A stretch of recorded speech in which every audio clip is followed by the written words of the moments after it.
are a couple different things that you need to be aware of. The general proposal that we have, the general funding mechanism we have, it has the very odd name of an unsolicited proposal. Not sure why it came up with that name, but basically it means there is not a specific solicitation that you are responding to. So this would be one of our core programs. Many programs have 1 or 2 submission windows a year. There is a movement at NSF to move to a no deadline submission model. Some of us program directors are a little terrified about this concept. But it's been interesting. The programs that have done it have actually found that their volume of proposals drops by about 50%. Because when academics don't have a deadline, they don't submit things. So we'll see how that all goes. General funding levels for unsolicited awards are typically in engineering about $100,000 a year, including indirect costs. That's not a lot of money, but can be enough to really get a project moving. For junior faculty, the big award is our career awards. That's a 5-year award.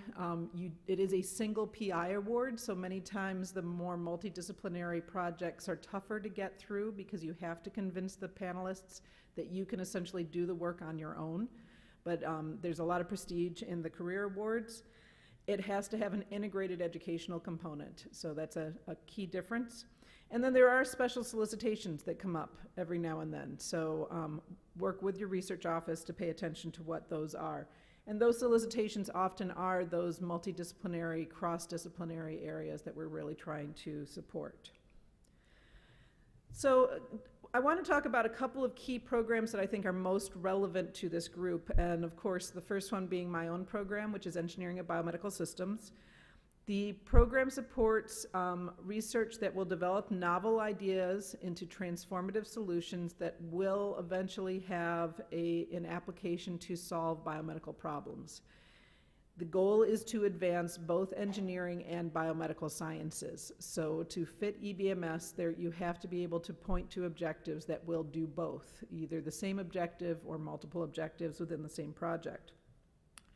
Key components of this are development of models, validated models of both normal and pathological tissues and physiological processes, design of systems that integrate living and non-living components, which essentially is what a lot of tissue engineering is, for understanding, for diagnosis, for treatment.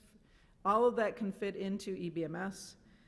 Advanced biomanufacturing of 3D tissues and organs falls into the EBMS program. If you're looking at advanced biomanufacturing of cells and molecules, that is covered by cellular and biochemical engineering.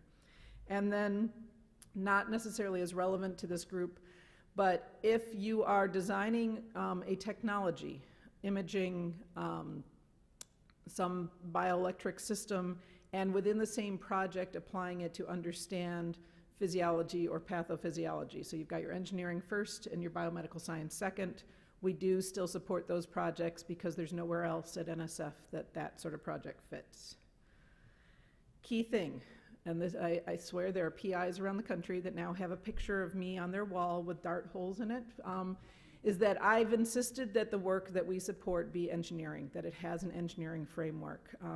EBMS does not support biology done with technology, because essentially that would open us up to having to support almost everything that is studying biology or human biology nowadays. So the way I define engineering in general is that we're talking about validated designer modeling. There may be other options, but those are the ones that I tell PIs are the ways to think about this.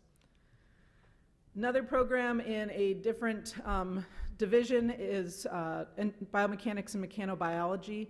So if the question that you're looking at in terms of what's going on at the cell and tissue level is a really fundamental biomechanical question, then this may be an appropriate program for you to look at. They support theoretical, experimental, computational approaches. They are really interested in multi-scale modeling, so looking at modeling of signaling pathways from the molecule all the way up through the tissue level from a biomechanical standpoint, which is very important for tissue development. And so again, depending on where you're looking, what questions you're looking at, there are different programs at NSF that may be appropriate. Something that people might not realize is when it comes to 3D bioprinting, we have another program that actually is very interested in advancing the engineering that is necessary to make this work. So this is our Manufacturing Machines and Equipment program. Again, it's within the Civil, Mechanical, and Manufacturing Innovation Division. Fundamental research, which is key to NSF, but they are really looking at the improvements that are necessary to develop and scale up 3D printing technology, so for organic systems. So if that's your area of interest, there is a separate program that's really focused on that manufacturing ability. Wanted to spend a little bit of time talking about the exciting new collaboration that we do have with CASIS. So this is to support research that fits the scientific scope of engineering and biomedical systems, but would be able to benefit from experiments that are conducted on the International Space Station. So we signed this agreement back, I think, in October or so, managed to get the solicitation published, I believe, in early November. And so we had our first call for these proposals this year. And the key thing is that NSF will be supporting the ground research, so initial research, preparation of experiments, coordination time with the service providers, and then after the flight, analysis and dissemination of the results. CASIS then is going to actually fund the what needs to be done to get it to work on station, and NASA providing the transport from ground to station. It is a maximum of 3 years, a maximum of $300,000, including indirect costs, and the solicitation number is here. There will be another solicitation for next year with a different number, as long as we get some good science in what we had submitted this year. So we have a 3-year memorandum of understanding. I'm hoping that we are going to be able to continue this. And while I'm stepping down from EBMS, I'm not stepping down till June, so I can actually make some decisions moving forward before I leave that will make sure this is going to go forward. What do we expect at NSF? So the way that the program is set up, you have to submit a feasibility review to CASIS to make sure that the work that you're thinking of is actually doable on station. When we get to the review, we're looking at it again from the scientific standpoint. We want to see innovative research.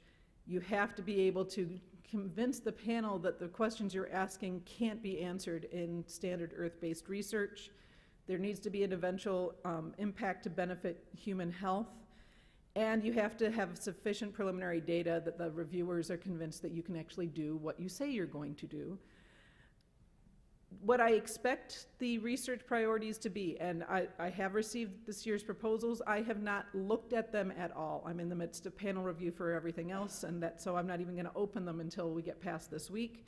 But the things I was thinking of were computational modeling with ISS experiments to validate the models, organoid models, tissue-engineered systems, advanced biomanufacturing. All of those fit within the scope of EBMS research.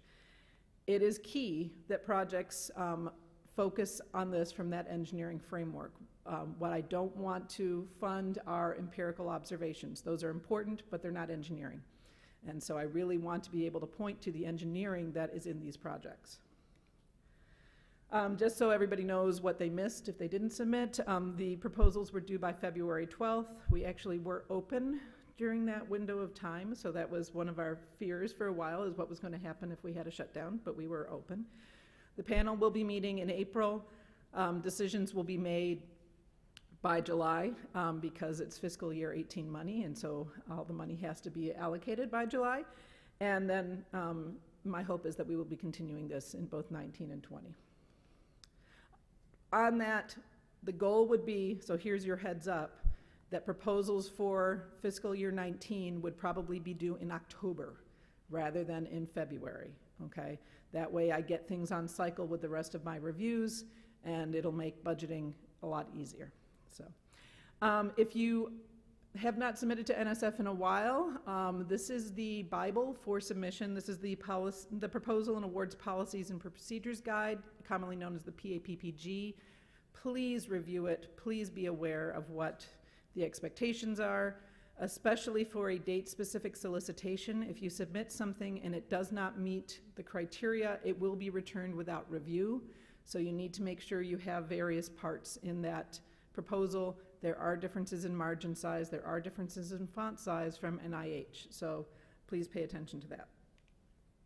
The review criteria for NSF: 2, intellectual merit. That's fairly simple, straightforward. Is it innovative? Is it advancing the science? Is the team able to do the work? The difference for NSF is we have a criteria which is as equally important called broader impact. Broader impact is, what is the societal relevance of the work? For biomedical engineering, PIs that rely on the fact that their research will eventually impact human health actually do not generally do very well in this category, because reviewers expect there to be more than that, because every single proposal we see can point to that as their broader impact. So it is not required, but reviewers often expect there to be activities that include broadening participation in STEM, educational development, public scientific literacy, something beyond the, if this succeeds, it will improve human health. So that's just a heads up on that criteria. Keys to success: talk with the program director, make sure you know which program is best for your research. I suggest you start with an email, then follow up with phone calls. Don't wait until the last minute. Yes, I have received emails from PIs 2 to 3 days before a deadline saying, does this project fit your program? If I say no, which often in those cases I am, then they're kind of stuck. Where do they go next? Make sure you know the difference between an NSF and an NIH project. And tell a really good story. Maybe less so with the specific solicitation for cases, but in general, you're writing for semi-experts. You are not going to get an entire group of panelists that are expert in your particular subfield, so tissue engineering of muscles, for instance. So make sure that you lead those reviewers through to understand what's innovative, what's important, why are you doing this work. And feel free to volunteer to serve as a panelist. So if you email me, I have a reviewer database of probably up to 700 reviewers at this point. No, everybody does not get asked to do it every year, but it's a great way to learn the NSF process. And with that, I will defer until we're done to answer any questions.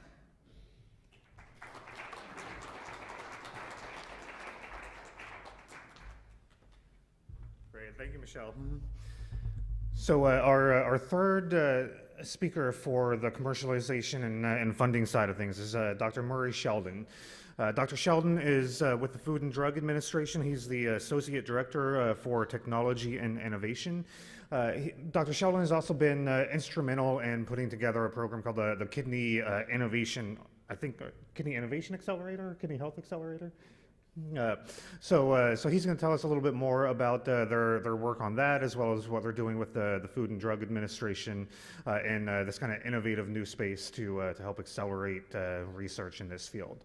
Please welcome up Dr. Sheldon.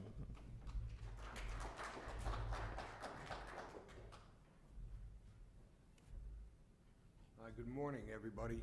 I will bore you just for a moment with a little of my background so that you can put what I say into a little different perspective. I'm relatively new at the FDA. I've been there about maybe 5.5 years. And what I describe about FDA is very specific to the Center for Devices and Radiologic Health. We find that our colleagues at the Center for Drugs and Center for Biologics may think differently than we do, and that's okay. But don't take what I say to be gospel for what's going to appear in the other centers. My background, though, is of a clinical heart surgeon right in this area in the East Bay for over 20 years. And then I developed medical devices in the same area, in cardiovascular, surgical devices, heart valves, etc., for about 10 years. Being lucky enough to start in this area with Dr. Tom Fogarty, and then working in other areas before going off to the FDA. So I've got a little bit of background on device development as well as clinical care, but I really consider myself primarily a clinician and a physician, and want to let you know that whatever I say about devices, it's not about devices, it's about patients. And this has become a very, very important and critical feature for FDA as we regulate medical devices. What we're really trying to do is to improve public health. We have two missions. One is to protect patients, and the other is to promote innovation. And I tend to lean on the side of promoting innovation. We've had an awful lot of protection. I think patients can protect themselves to a great extent, but they can't promote innovation as well as we can. So we're developing a kidney accelerator through the Department of Health and Human Services, of which FDA is a part. And I want to tell you a little bit more about that and how it relates to the work that we're doing here in the roadmap. So this is a little bit skewed toward kidney, but we do work, of course, in all other areas as well. But when you look specifically at kidney, there's definitely a problem. You don't see too much change in the last 50 or 70 years. Basically, not only have patients been subjected to dialysis as the primary mode of treatment of end-stage renal disease when your kidneys fail, but the outcomes are very, very poor, and this hasn't changed. And if you look at the systems that we have, they're pretty much the same. And much of this has to do with the barriers that we see to innovation and to why I'm working so much to try to change this. There's a lot of complacency in this area. People who have lost their kidneys would have died without dialysis of being created 60, 70 years ago, and then we said, okay, that's great. You've got dialysis. You don't have to worry, you'll be fine. It's a safe landing zone. There's no real sense of urgency to change anything because if you have end-stage renal disease, well, you try and get a transplant if you can, that's great. If you can't, you go on dialysis and you'll be fine. None of that is true. There's not been a lot of capital investment. NIH's funding is fairly limited, based especially on the amount of cost to treat patients with end-stage renal disease, and there are very few really good investable companies. There's been a duopoly of sorts on dialysis that has been in place for many, many years and has been very stable, and I get a sense that everybody just feels comfortable with how things are. And if you really look at the randomized clinical trials, you can see on the bottom there, nephrology in green has started low and stayed low. And that's not been a real attractive way to change and to innovate for patients with end-stage renal disease. But if you really look at what is going on with these patients, not only is your life very difficult and completely changed once you've lost your kidneys, but your survival is incredibly poor. And the first red line, which is the button? The middle? That changes the slide. In any event, the first red line on your left is end-stage renal disease patients on hemodialysis. There's only 2 cancers that has worse 5-year survival. You're a little bit better off on peritoneal dialysis, but you have to get way over to transplants before you start getting better survival than the majority of the cancers. So when I think of end-stage renal disease, the majority of the patients on hemodialysis, we're dealing with a life-threatening disease as bad it comes, with horrible cancers. And yet, we don't get a sense of urgency. We need to change this. So why Kidney X? X means accelerator, shorthand. Not only is life poor for patients on dialysis, and life is shortened as if you have cancer, which you essentially have in terms of your mortality, but the cost to our society is astronomical. When dialysis was first introduced and Medicare took over the payment for patients with end-stage renal disease, this was done because dialysis and transplants weren't available quite then. It was only for the rich people who could afford it. There were very few dialysis machines, and Medicare said, that's not fair, that's not right, we want to spread it around, let everybody have it. It was viewed as a stepping stone to transplantation, and we thought there would be 5,000 people who would be on dialysis. Now there are currently 460,000 in the country. We're expected to pay a small amount of money to help these patients out. Now it exceeds $34 billion, which is approximately the same as the entire funding for the NIH. And unfortunately, it's getting worse. It's end-stage renal disease takes up about 7% of CMS's entire budget for less than 1% of the patients. And the slope is no longer parabolic, it's nearly exponential. And this is true worldwide. You know, the causes of end-stage renal disease, diabetes, hypertension, that's not going away.